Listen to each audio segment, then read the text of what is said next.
They told us not to wander into the midnight forest. Every village has its myths, its dark corners. But the midnight forest was different. I thought they were just tales, stories to keep kids from wandering too far. I was wrong. My name is Ethan Ward, and I'm here to recount the most horrifying experience of my life. It started with a dare, as these stories often do. My best friend Charlie and I were bored teenagers, hungry for adventure. The village was suffocating with its rules and whispered warnings. Charlie had heard of a hidden lake deep within the midnight forest, untouched by human hands. "They say the water reflects your soul," he said, his voice tinged with both excitement and disbelief. "Let's see if we're brave enough." It was dusk when we entered. The forest was alive with eerie sounds, the rustling of leaves, the distant hoots of owls, and an occasional whisper that I convinced myself was just the wind. We had flashlights, of course, but their beams felt feeble against the overwhelming darkness that swallowed everything.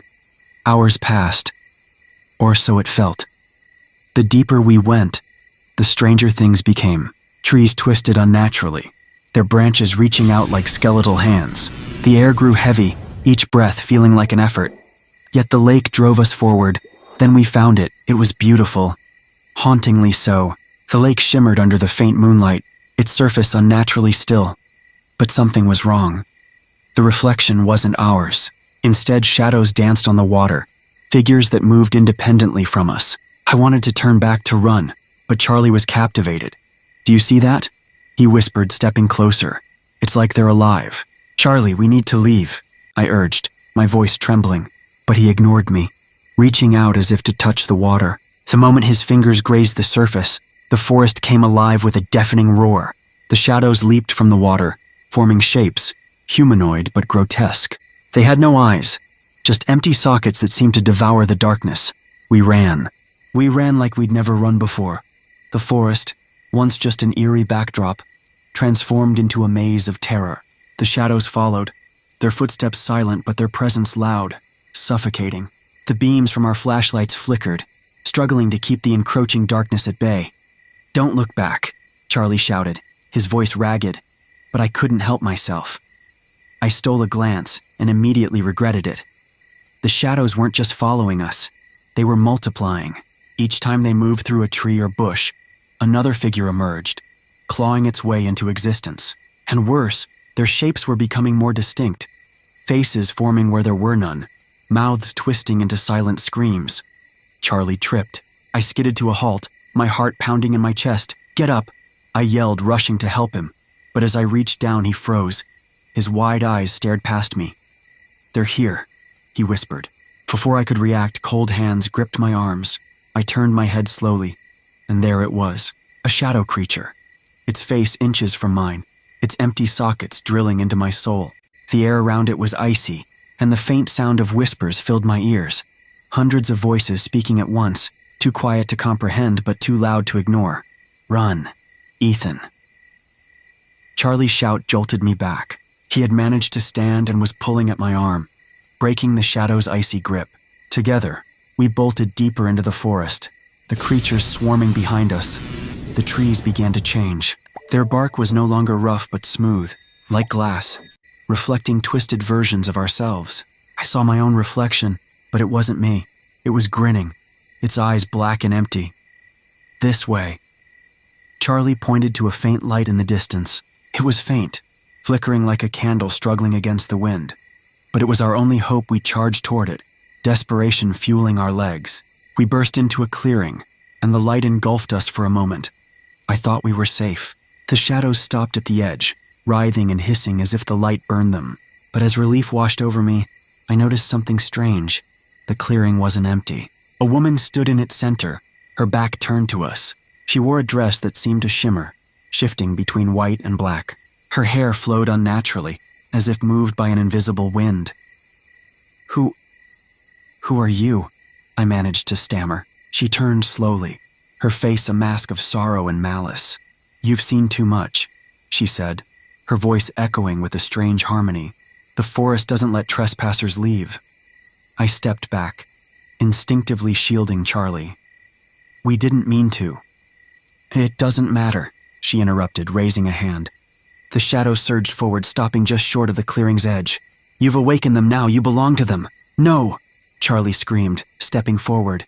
"This is just a dream. It has to be." The woman tilted her head, a cruel smile playing on her lips. "Dreams are the forest's favorite traps." Before we could react, the shadows rushed in. The shadows slammed into us like a tidal wave, dragging us to the ground. I thrashed and kicked, but their grip was unyielding, their touch as cold as death. Charlie screamed beside me, his voice raw with terror. "Let us go!" I yelled, my voice breaking, but the woman only watched, her expression devoid of pity. Then everything stopped. The shadows froze, their forms quivering like smoke caught in a draft. The woman's gaze snapped upward, as if she heard something we couldn't. For the first time, she looked afraid.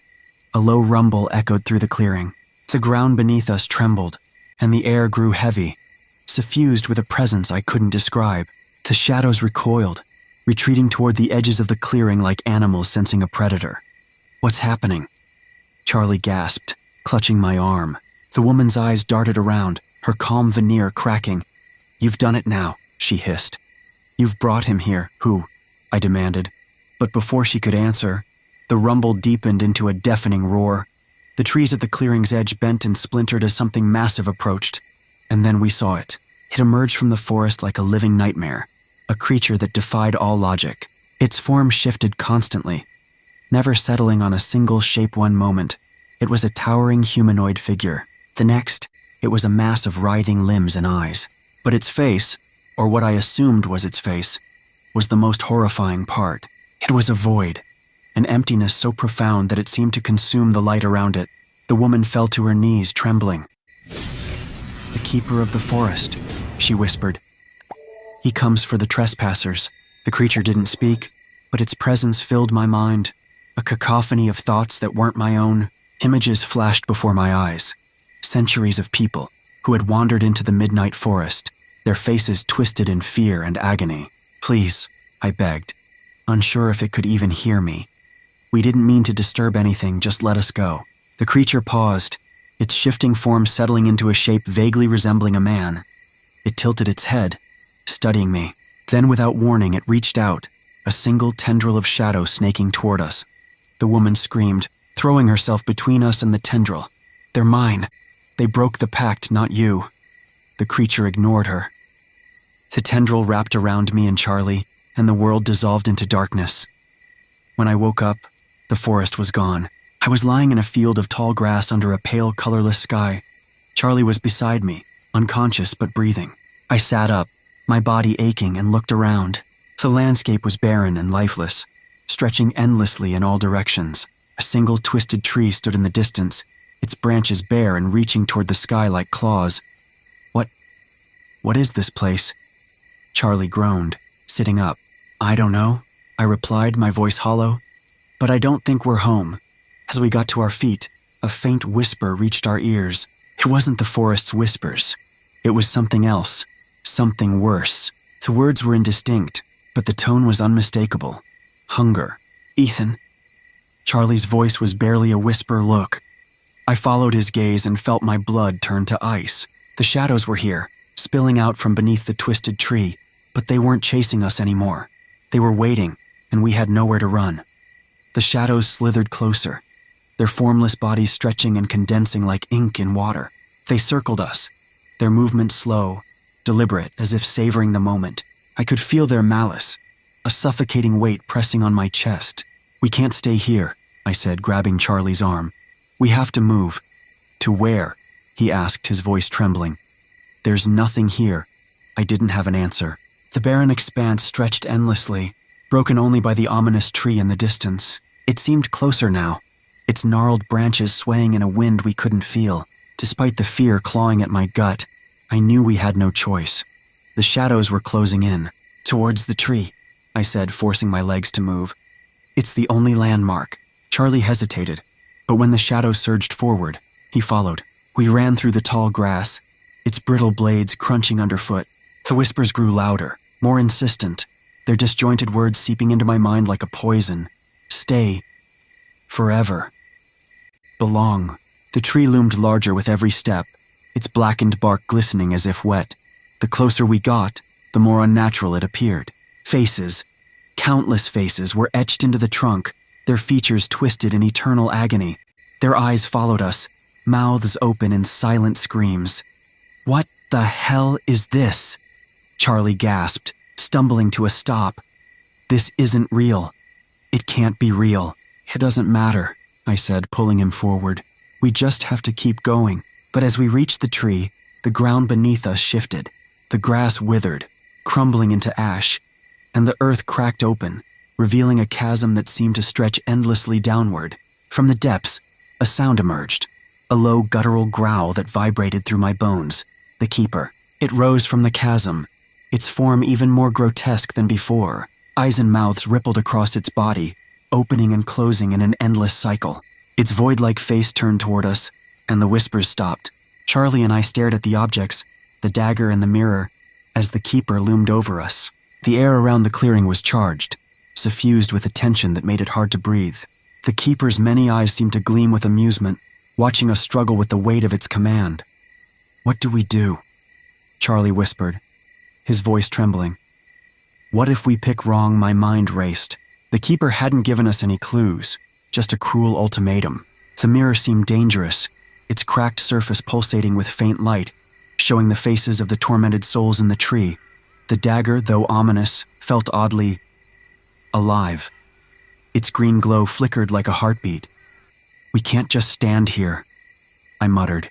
"If we don't choose, it'll make the decision for us." Charlie knelt, hesitating, his trembling hand hovering between the two.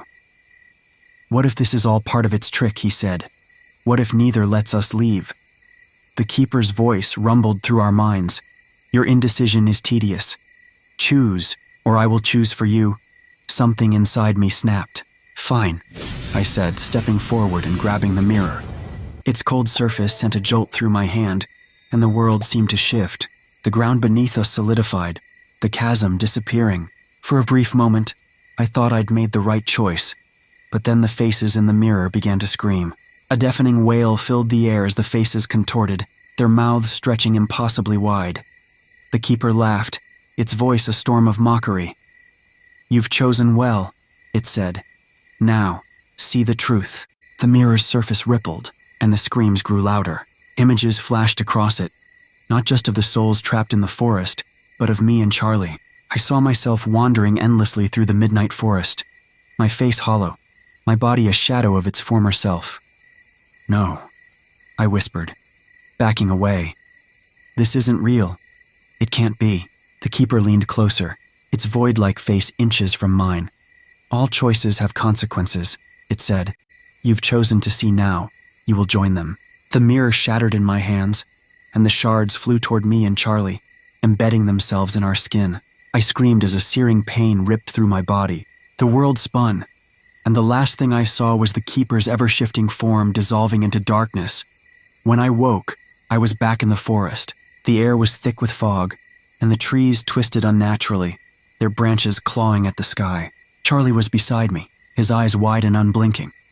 "Charlie," I said, shaking him. "Wake up." He blinked slowly, his gaze unfocused. "We're still here," he murmured. "We never left." The realization hit me like a punch to the gut. The keeper hadn't lied. We'd made our choice, and now we were part of the midnight forest. I looked down at my hands and saw faint lines etched into my skin, lines that mirrored the cracks in the mirror. The whispers started again, louder this time. The shadows moved among the trees, their forms more solid, more human. They watched us with empty eyes, and I realized they weren't hunting us anymore. They were welcoming us. Years have passed, or maybe hours. Time doesn't work the same way here. Charlie and I wander the forest, our memories fading with each step. Sometimes I see my reflection in the still waters of the lake, but it's not my face anymore. It's a shadow, hollow and empty. The midnight forest doesn't let you leave. It doesn't let you forget. It takes everything you are and makes you part of it. And now, I wait. I wait for the next foolish soul to wander too far to break the pact. Maybe then, I'll finally be free, or maybe I'll just become another shadow.